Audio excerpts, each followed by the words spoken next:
next speaker is Dr. Christian Hammond. He's going to provide us with an overview of the impacts of artificial intelligence. And given the topic, I decided to take a new direction when creating his speaker intro. Usually I would go in and look at Dr. Hammond's bio, and I would spend time maybe on Northwestern's website and look at his research and things like that. But I decided I'd simply go into ChatGPT, and I typed, "Write a speaker introduction for Christian Hammond." And unlike my kind of tedious process and stress about word choice, what came back was really instantaneous. I do feel a little bit like I cheated, like I kind of need to come clean rather than just reading this out without saying anything. I don't know why. Maybe my high school English teacher will show up or something. But I wanted to read what I found because I thought it was pretty impressive. So, Dr. Hammond, this is what came up for you. Christian Hammond is a pioneering figure in the field of artificial intelligence and a prominent thought leader in the intersection of technology and society. With a career spanning decades, Hammond has significantly shaped the landscape of AI research, application, and ethical considerations, contributing to the advancement of natural language processing, machine learning, and automated reasoning. As a distinguished professor, research, and entrepreneur, Hammond has made pivotal contributions to the development of innovative AI systems that have revolutionized industries and redefined human-machine interactions. Beyond his academic and technical accomplishments, Hammond is known for his ability to bridge the gap between complex AI concepts and their real-world implications, making him an influential voice in the public discourse and policy discussions surrounding the ethical and societal impacts of AI. As a prolific author and speaker, he has inspired countless individuals and organizations to embrace the transformative potential of AI. With his invaluable contributions, Hammond continues to shape the trajectory of AI's role in shaping the future of humanity. I thought that was pretty good. One thing I thought was funny about it is it never actually says where he's a renowned professor or any of the places where he worked. I thought that was a little funny that got left out. But if you're interested in that, we have that in his bio. That's right here in your brochure. So I will let you look that up. It does relay the impressive expertise that Dr. Hammond has, and we're excited about him being here today to talk with us. So with that said, I'm going to introduce Dr. Christian Hammond. Thank you.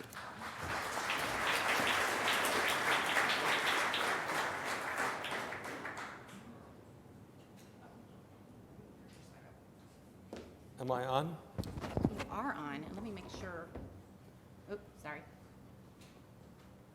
Okay, do you want this? Yeah. I'm going to stay down here. That was a very sweet intro. That really was. So one of the first things I did when, at the beginning of the release of ChatGPT, I asked for an intro of my dad. My father's a Middle Eastern archaeologist. And I had to struggle a little bit with the system to get it to give me what I wanted. But it ended up with an intro, a bio. That was awesome. It was awesome. It went through my dad's career and his life. He was born in England, and in particular he was born in London. Was educated at Oxford. Spent his life as a Middle Eastern archaeologist. The site he's most famous for was Sparta, and it read like a bio of Indiana Jones. I mean, it was marvelous. It was downright inspirational. It was poetic. It was completely and utterly false. There was not a single word in it. Not a single word in it that was true. At the very first time I did this, I went through the exercise of saying, no, it's wrong, and getting that lovely thing, oh, I'm so sorry, my mistake, I'll correct, which is what ChatGPT does whenever you tell it it's wrong. It apologizes, because it's an amazingly polite system.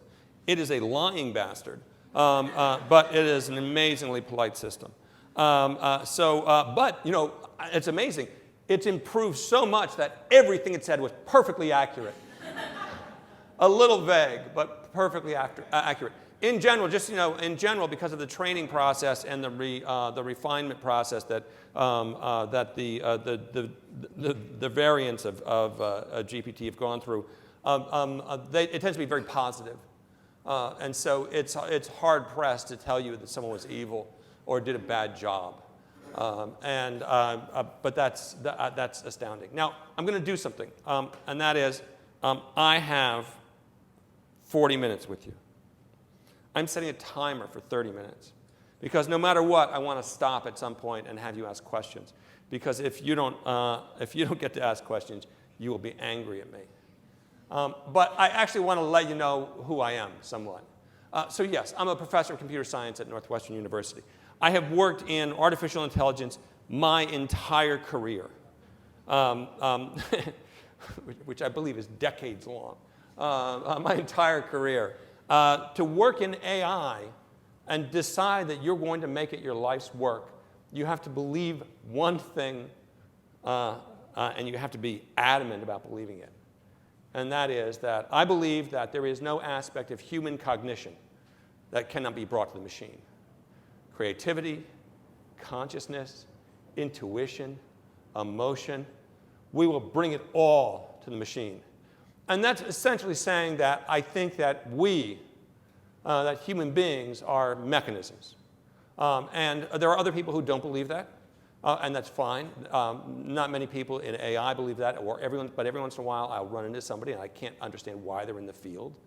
But that's in my head. No aspect of human cognition, there is no aspect of human cognition that we will not bring to the machine. But you notice that I'm also co-founder and was chief scientist for a company called Narrative Science, which we have subsequently sold to Salesforce, actually coming up on 2 years now. I got to tell you, if you've got an engineering team and they're trying to produce product, if you walk into their offices and say, by the way, there is no aspect of human cognition that you cannot bring to the machine, they will ask you to leave. Because what they are interested in and what they should be interested in is their deadlines, the quality of the product they're working on, the fit of their product to what the market needs, an understanding of the client, the user. That's what they're focused on. And so whenever I would be over at Narrative Science, that would be in my head. Now, it turns out those two things meshed quite well in the long run. And that is, as a scientist, I believe in task and market. I believe in user. And then there's one other aspect. And that is, I did a year-long stint working for the United Nations. Not full-time, but once a month I would go to Geneva and I would work with UNIDIR, which is the United Nations Institute for Disarmament Research, working on policy issues having to do with autonomous lethal devices. Colloquially, what autonomous lethal devices are is killer robots. And the thing I learned during that process was really pretty straightforward. And that was, there were people making policy decisions that were very important policy decisions about the use of artificial intelligence and robotics, as, in this case, as weapons, who had no idea what the hell was going on. I mean, zero. Down to the point at which, at one point in a meeting, I made a comment about a machine making a decision. That it was a submersible. It was the idea of a submersible that you drop it in the water and it would be floating around for 6 months. And I said, and then at some point it will see something that's untoward and it will make a decision to destroy it. And people at the table around me were like, "What the hell are you talking about? Machines don't make decisions." I mean, that's the thing a human being does. Machines don't make decisions. And I had to go through the process to explain that machines are making decisions absolutely all the time. Absolutely all the time. They're decisions in the same way we make decisions. So those three things are in my head, and those three things are in this talk. So I'm going to talk about the landscape, and then I'm going to talk about the new landscape. So I'm going to talk about a little bit about pre-GPT or pre-ChatGPT. Because I think it gives you a good context. Then I'm going to talk to you about what happened and what I think the real impact on the world is. And for me, And this was, to a great extent, what I learned by working with the UN. We have to be thinking about how these technologies are impacting us. And since you're more business than policy, thinking about it in terms of how these technologies are actually impacting our businesses. My guess is anyone who is looking at the, actually, just a show of hands, who has actually used ChatGPT in this room? All right, now I'm going to ask the parallel question. Who is not? Who is not? And I'm going to pick on somebody. I'm going to pick on you. Why not?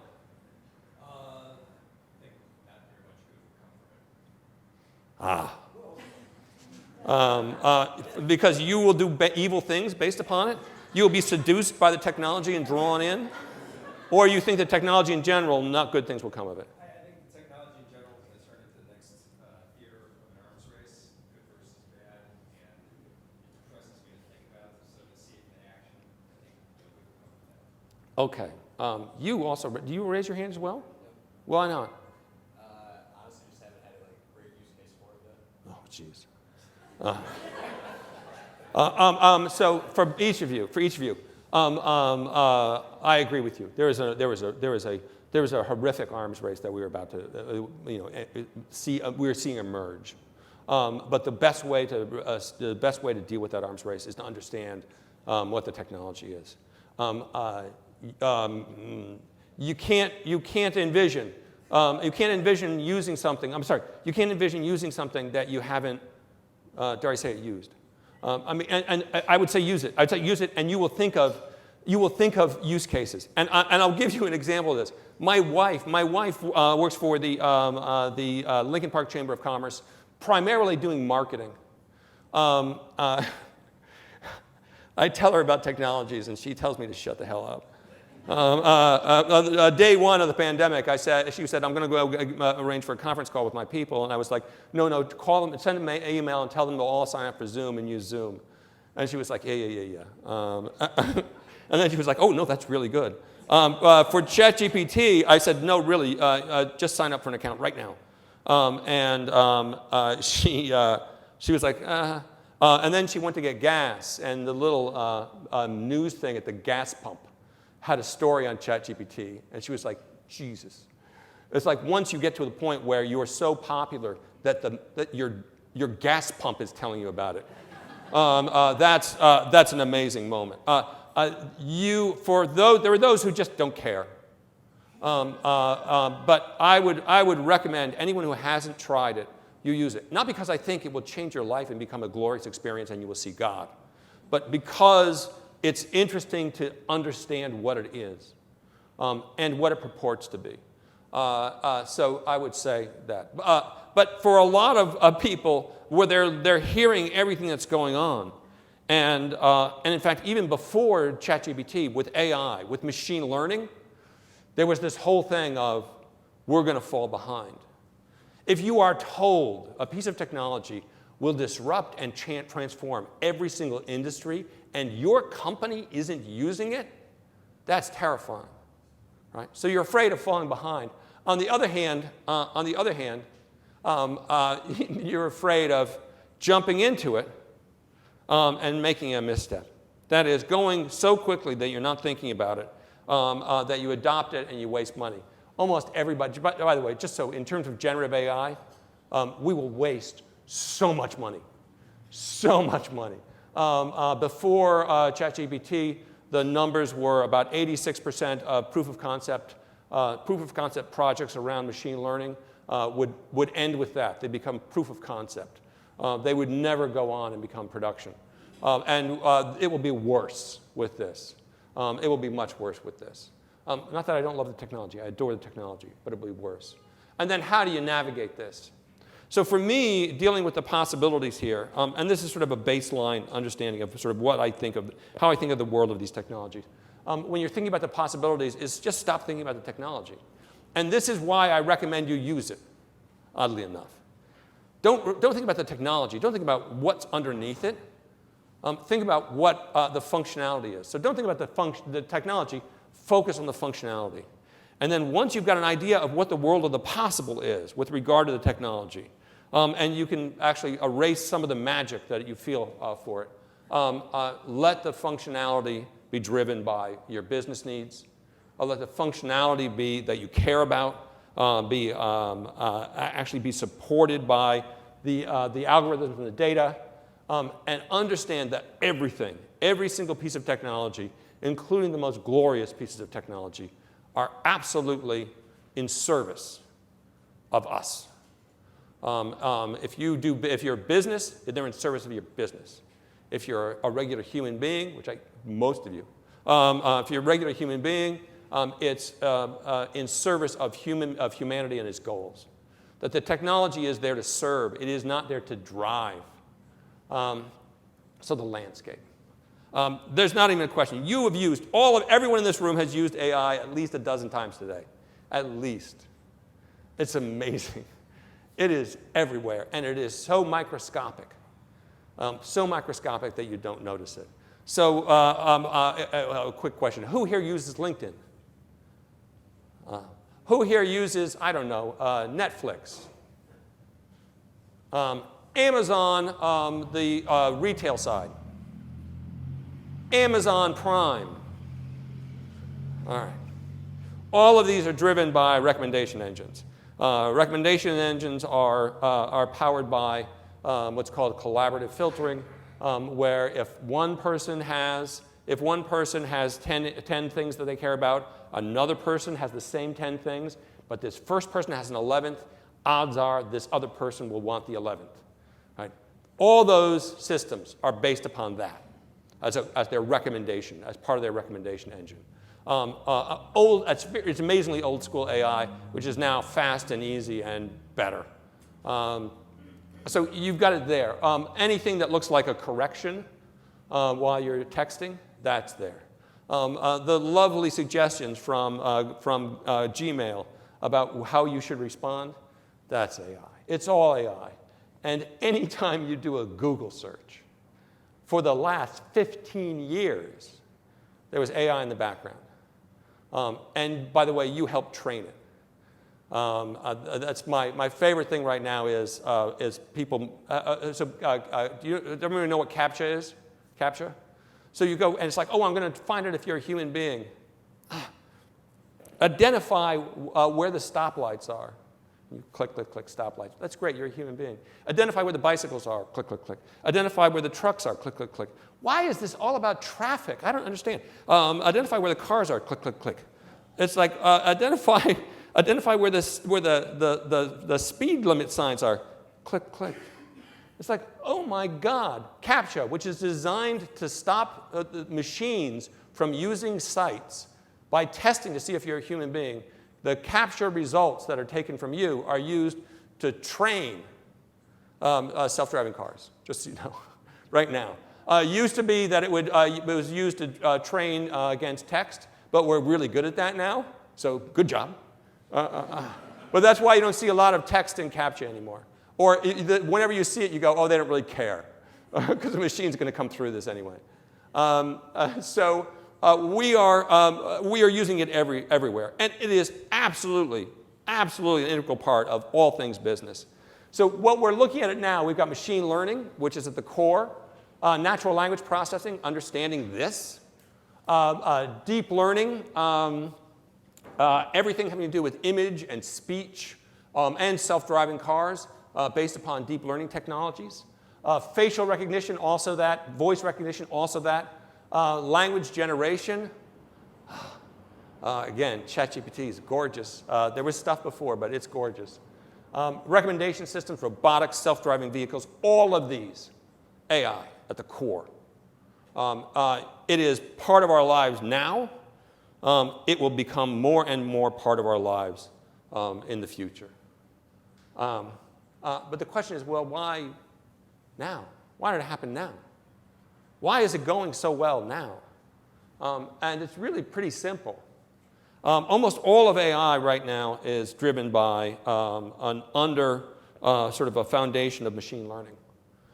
And the notion is that we want to be able to take data about what's happened in the past and use it to train a system to say something about the future. And it's really important to understand those two words, past and future. Because, in fact, what we'll see is that the issues with machine learning are because if you're learning how to respond to the future based upon the past, you're making a bet that the past was right. And if the past wasn't, what you're doing is you're incorporating every mistake we've ever made into what we're building in terms of future systems. But all of the work that we're looking at nowadays is really based on the successes of machine learning. And why today? We could have had this before.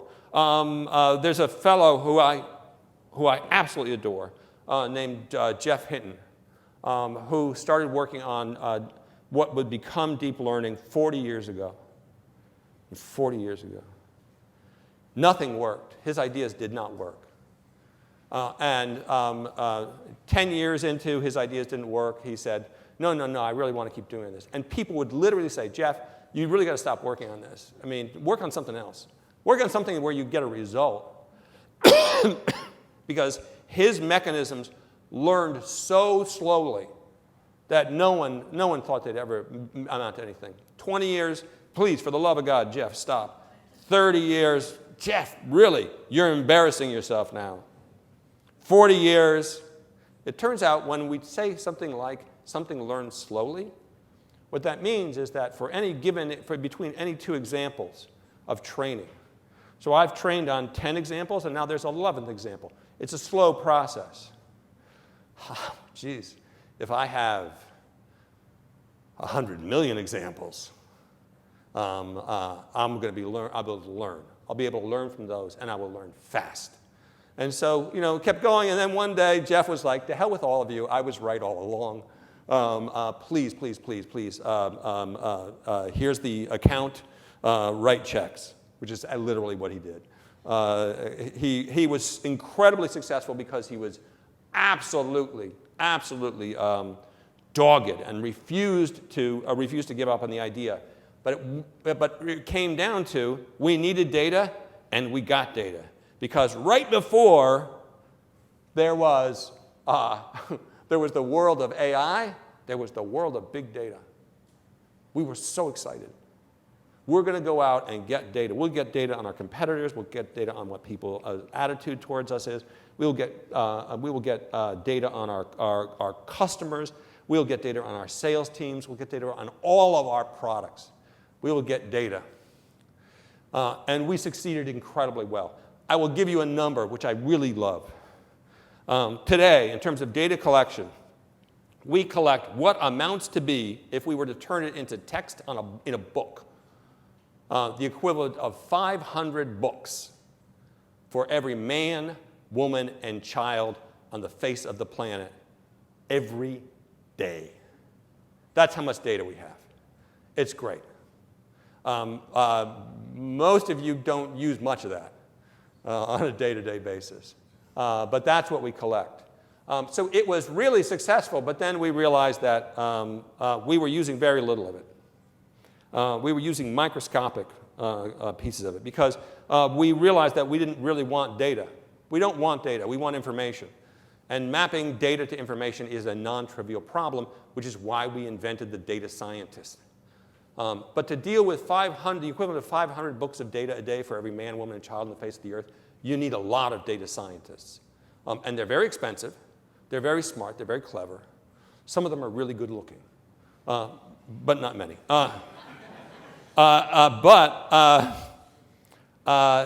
We don't have even in the ballpark or even anything imaginable in terms of enough of them to deal with the data that we have. And so there was this weird thing where data became the problem, but then the problem enabled the solution. And the solution ended up being AI. So for us, as we were looking at the world of data, we realized, we could actually start doing statistical machine learning. Machine learning that's associated with things like the relational databases that we have. Really crisp, clean things where I want to predict sales based upon sales, where the thing I want to predict is actually, I can articulate what it is, and the data that I'm using to predict it, I can articulate what it is. So if I have sales, I have a salesperson, I'll have products, I'll have individual sales, I can aggregate them, and I can use those to know what's going on now, and then, because I know what's going on now and in the past, I can predict the future. But all the words and all the symbols I use there are symbols I understand. Then there's deep learning. And deep learning is, I have a document, and it has 800 by 1024 pixels in it. And so any given one of those pixels, you're like, whoa, what's it called? And it's like, we don't call pixels names. We don't give them names. So we have all this data. We don't really have a way of articulating it semantically. But we can take it and say, oh, I can take this data. And by the way, I'm going to take 10 million of these examples. And I'll be able to recognize cats after that. Which was Google's big push, first big push forward that was visible. So you can take this data that is incoherent to us and turn it into something that's coherent. So I can hear a sound, and I know it's a gunshot or a voice or a word. I can see images. I know their faces. I know their particular faces. I know they're, actually, because you've done a really good job, again, training, I know it's a stoplight. There are all these things that we do, but the underlying data is bizarrely incoherent to us. But the results are not. The results are not. Evidence-based reasoning. This was, did anyone pay attention to Watson, the early IBM Watson? Remember it won Jeopardy? It won Jeopardy not because it could reason hard, but because it found a way to use evidence to find possible answers, and then sort of aggregate those answers and come up with something. An incredibly powerful technology that only works if you have a lot of data. All of these things are completely driven by data, including, for me, natural language generation, where, in fact, it's not just the data has to be there, but the data has to be something you care about. So the machine used to be able to generate, has been capable of generating language that is saying things for years. But we didn't have anything to say. I mean, it didn't have enough. There was nothing we cared about. And now we've got data, and we care about it, and we can turn it into language. So it's part of our business.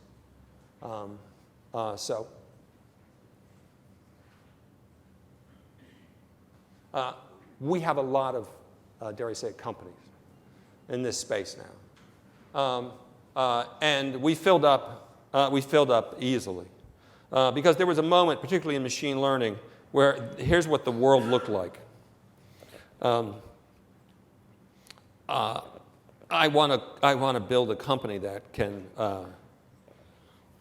that sells socks. Well, that's a stupid. I mean, who cares? No. I want to build a company that sells socks online. Yeah, everybody does. And then there was a moment like, no, I want to build a company that sells socks online and gathers information, gathers data about my individual customers, so I can actually build up data pools for machine learning, and I can actually send this data to other people to integrate with other data sets. And it's like, oh, okay, that we'll put money into. That we'll write a check for. That was in the era of machine learning. That's where a lot of these companies came from. But of course, that was yesterday. And yesterday is over. It's bizarre. I have watched as technologies that are associated with AI, that are either AI or AI adjacent, have transformed, for better and for worse, massive swaths of the world. This is the first time a new technology for me has transformed my field. And not so much because the technology is new, but because of what had happened to public opinion.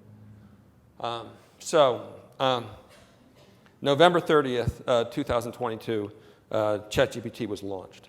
OpenAI did not know they did not know what was going to happen. Well, they had 1 million users in 5 days. Easily the fastest rate of adoption of any piece of technology, of any application in existence, ever. Meta released something that was their Twitter knockoff relatively recently. It also had a very fast adoption rate, but it failed almost immediately. Nobody cares about it. This is adoption, and it's stuck. Million users by the end of January. Today, literally, billions of users coming to the system monthly. And then it spawned other models, other companies doing it. It spawned the integration with Microsoft. And I got to tell you, remember I said, you do anything, you do a Google search, there's AI there. Google has done a lot of work in this space, and they really resisted bringing it out. And the combination of, this is why I mean it's changed my field, the combination of ChatGPT and OpenAI and its amazing adoption rate, and Microsoft deciding to invest as much as they were going to invest, literally bullied Google. And I want you to think about how much it takes to bully Google. And they started pushing things out, which we're not ready. We're not ready. And I think they're willing to admit it. So we've got this technology that's coming out, and then the world started responding. And the responses really came in three forms. This is the greatest technology that has ever existed. There is nothing like it. It will change everything. In this space, my favorite is David Brooks. Human beings are soon going to be eclipsed.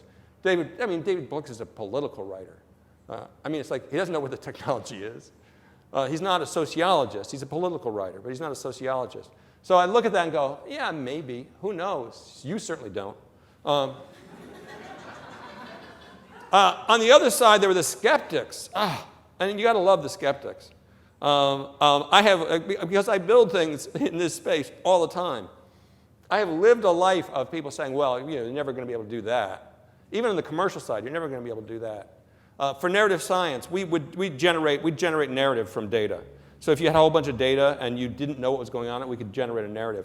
And the number of times that I would sit down with someone and they'd say, we know that you can do anything in the sports world. You can build game stories for football and baseball and hockey and whatever. We know that you can actually build out systems that can take a look at the numbers associated with someone's portfolio and give them a portfolio report. We know that you're generating earnings statements for Forbes.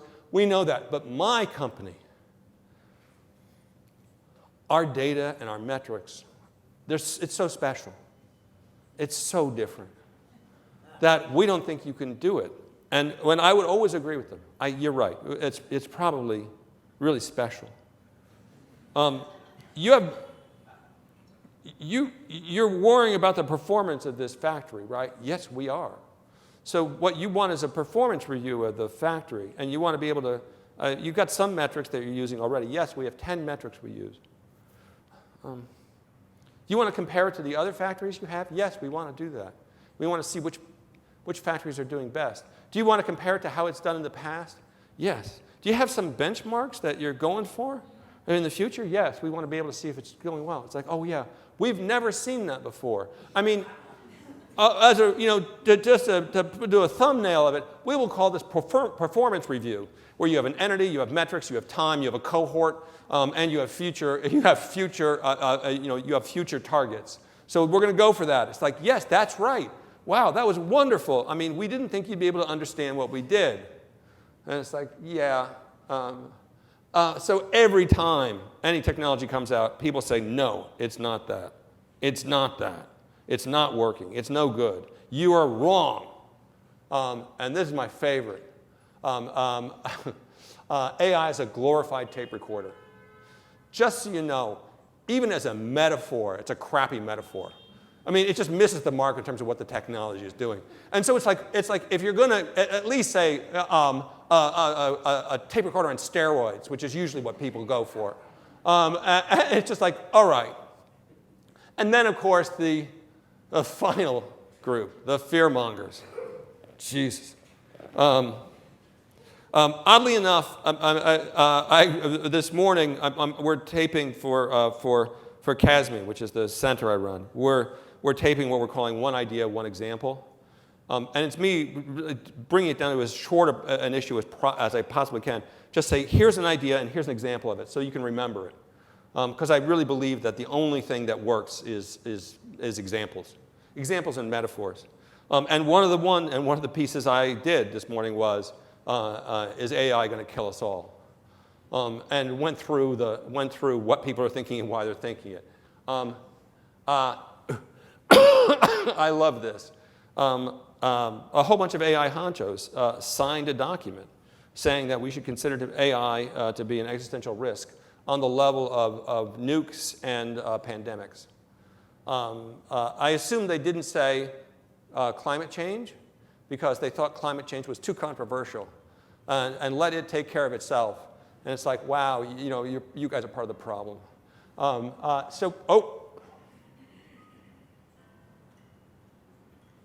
right. I'm not going to open the questions quite yet because I have to show you something. I always love this notion, well, everyone's got their opinion, and, it's probably all in the middle. There's an answer in the middle. And for me, it's, everyone, and I mean everyone is wrong. yeah, I'm just like, I like John Mulaney because he's Chicago-based. When you're taking a look at like ChatGPT, and people are saying, oh no, there's a real existential threat associated with AI, you got to understand that ChatGPT is not smarter than you. It's not an answer to all questions. It's certainly not an existential threat to humanity. And I think it's important to understand it's an incredibly useful language tool. Now, I'm going to very quickly, I'm going to tell you one thing. And then I'm going to show you an example of what I think we can build in the future and what the future can be. And that is what ChatGPT really does, what all these models really do. Does anyone have any idea in this room what they do? It's okay. It's okay to be wrong. I have colleagues who are wrong about this. Well, I'll tell you. So here's what ChatGPT does.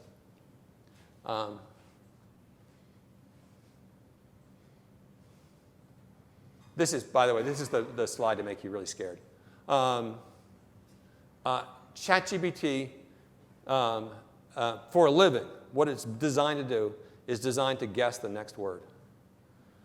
So when I say Chicago is often referred to as the windy, what's the next word? Yeah. I'm going to go watch a football game. I'm going to sit down, and I'm going to have a huge plate of buffalo chicken. Oh, nice. The rain in Spain falls mainly on the. Oh, great. That's what ChatGPT does for a living. It's just that it does it at scale, and it doesn't use it with 3 words. It does it with. Until yesterday, it did it. The best one would do it with around 6,000 words. That size has increased to probably around 100,000 words. Which is to say, if you were looking at something and there was 100,000 words and you had now to guess the next word, I swear to you, you'd be able to do a really great job of it. And that's what ChatGPT does. Now, it turns out when people look at that, because it is so good at that, it feels like it's doing something else. And the term I have for it is a card trick. That as you look at it, you go, oh, it's actually answering my question. And it's like, no, it's continuing, it's thinking of itself as continuing with what looks like a bunch of words that would follow this question. And what happens is, when you ask it for the bio of my dad, it says, oh, I know how to answer bio questions. And I will start by talking about where someone was born. And then it'll get to that point where it's like, Philip C. Hammond was born in. And it's like, I've never seen that before. He's an archaeologist. What are the odds? London. Oh, yeah. They all come from London, don't they, all those archaeologists? That's the thing Brits do.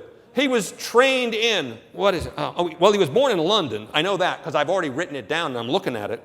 He's an archaeologist. It's Oxford. Yes! And that's what it does. And it's gorgeous at it. But it doesn't know any facts. It does not have any real information in it. It's certainly not a search engine, but it is ungodly fluent, and it knows about structure. That is, it knows what a bio looks like. But if you ask it for a bio in the in the voice of James Joyce, for George Clooney, it'll write an amazingly poetic bio. And at the end, there'll be a quote from James Joyce about George Clooney. Just so you remember, James Joyce is way dead. But it knows, or it has encoded that in a bio, by the time you hit a bio written by a famous person, by the time you hit the end, the famous person has to give you a quote about the person in the bio. There's the description, and then there is their opinion. And so it says, as James Joyce said of George Clooney, and then it says something, but the thing it says is the most likely thing. That's all it is. It turns out that all by itself is unreal powerful, ungodly useful, right? And you can do all sorts of things with it, but that's at the core. It doesn't think like us. It doesn't really talk like us. It's not us. All right. But I want to show you what you can do with it.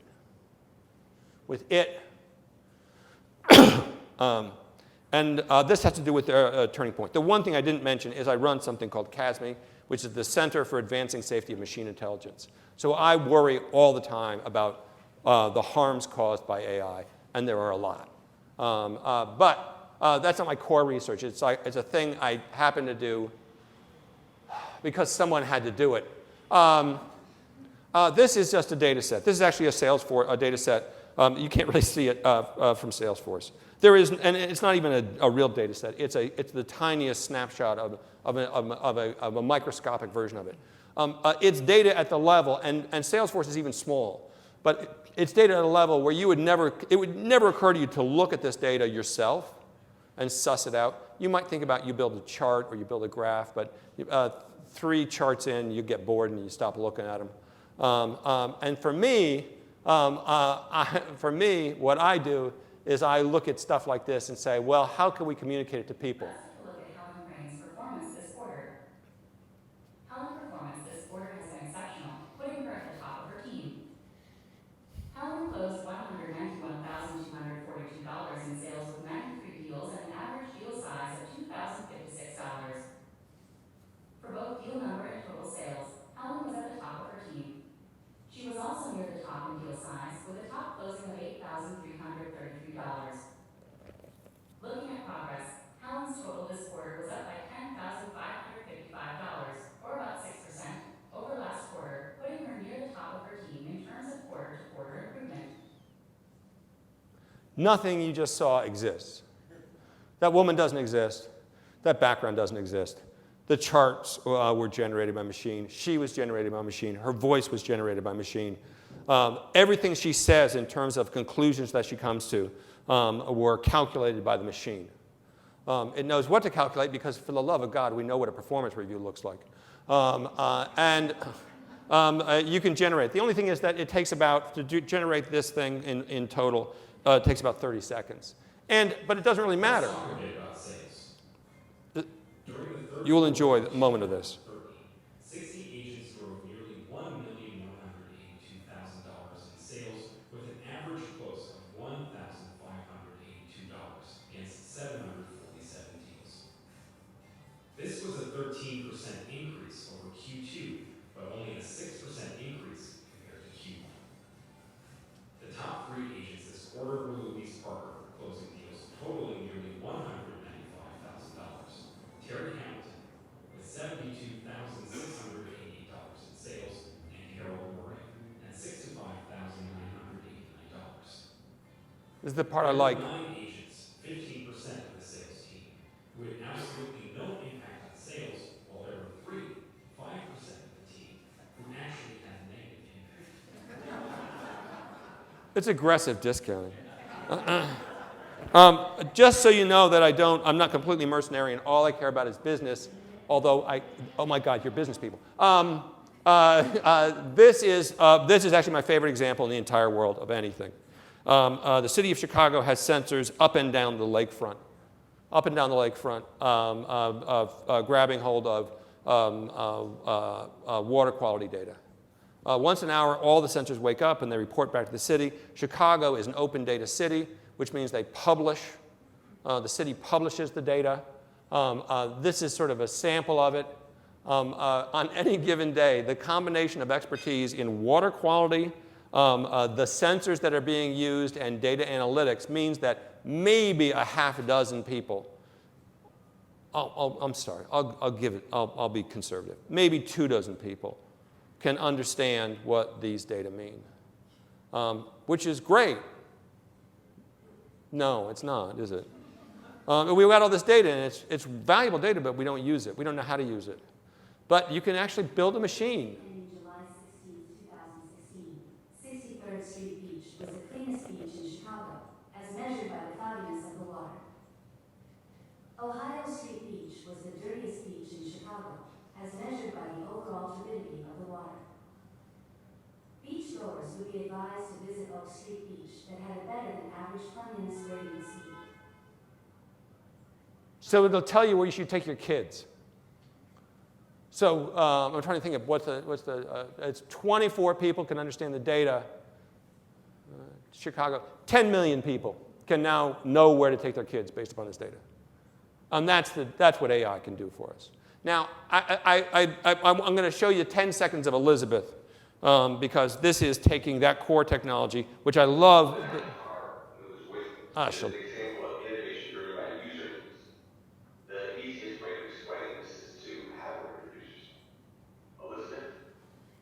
Hello everyone, I'm Elizabeth, a conversational AI model developed by undergraduates at Northwestern University as part of a theater project.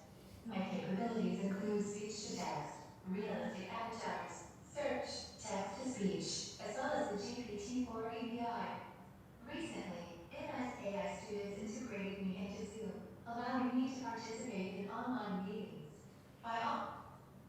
There's more. But I want to hit the counterpoint to this, and then I'll open to questions.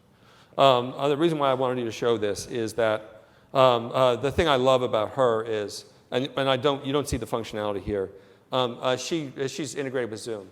You start up a Zoom meeting, and she just comes on as a participant, and then she listens. You notice that I didn't say Elizabeth and ask a question. I said Elizabeth. Before that, I said, it would be easiest if she would introduce herself. And she understood she's supposed to introduce herself, but only if she's called upon to do so.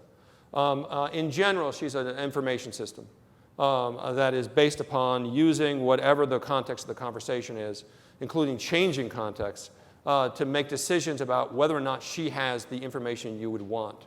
And what do you do in a Zoom meeting if you've got something that somebody needs to hear? You raise your hand. And that's what she does. And it's marvelous. You're talking, and she raises her hand. And you go, Elizabeth, and she tells you something about what you're talking about, and it's fantastic. That is the upside. And I'm going to touch very briefly on the downside. Remember I said killer robots. I'm not worried about killer robots. I'm not worried about AI killing us all by any means. But I am worried about this. There's a rise in rates of depression in young women between the ages of 13 and 23 who are interacting with social media because they see a curated version of the world while they are only living in their own version of the world. There is a rise in digital addiction. That is, the model of a business model of engagement taken to the extreme is a business model of addiction. We've seen the rise in dark patterns, which are patterns of interaction which get us to make decisions that we don't want to make. All of these things are issues having to do with utilization of AI in the world. And remember I said something about recommendation systems before? You are now living in a world where you often are making decisions based upon recommendations provided to you by a machine, which means that your ability to make decisions without those recommendations is day by day by day being eroded. And there are ways in which we can simply fix this. And it's easy, but we don't. And the reason why we don't is because we're so damn scared that AI is going to kill us all. And that's what we're focused on now, as opposed to thinking, let's solve the problems that are in front of us. And with that, I'm going to stop. I'm hoping, oh, that's not bad. I still have a few minutes for questions. So I'm going to see if you have any questions. I'm hoping you have questions. If you don't have questions, I will become clinically depressed, just so you know. So questions? Yes. Wait, hold on. Let's get you. Sorry. And we only have time for about 2 questions. I do want to keep us. My phone is telling me I have to stay on time, so it's a machine telling me to do something. Yeah, Professor, thanks for the time today. You brought it up at the very beginning of your speech, but can you comment a little bit on this executive order and the government's role in trying to regulate AI and their... I'm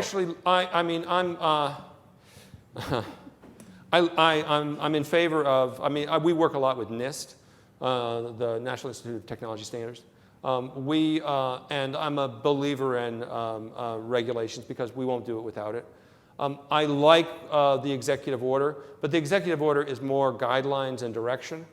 And the thing I don't like about it is it's a little too focused on generative AI.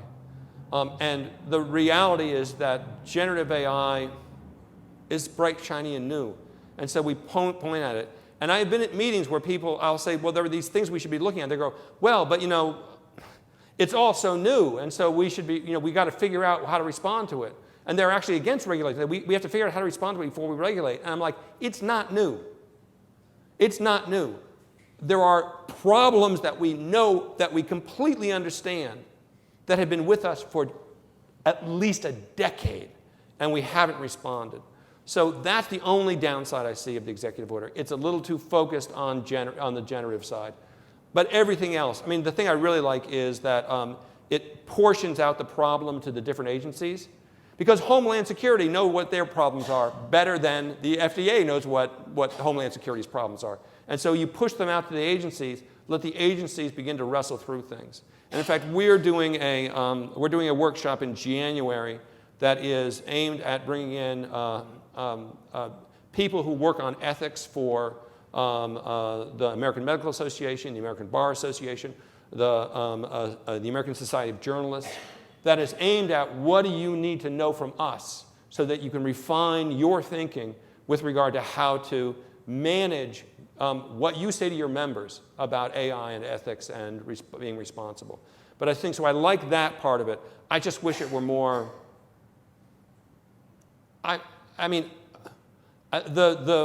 fact that we have not, the state of Illinois is suing Meta, which God bless. Really, that's around digital addiction. And I think that's a good thing because we can't legislate it, but we can sue. And I think I would much rather that the states actually grab hold of the things they think are damaging for their people and go after the companies that are damaging them. And then it'll turn into regulation.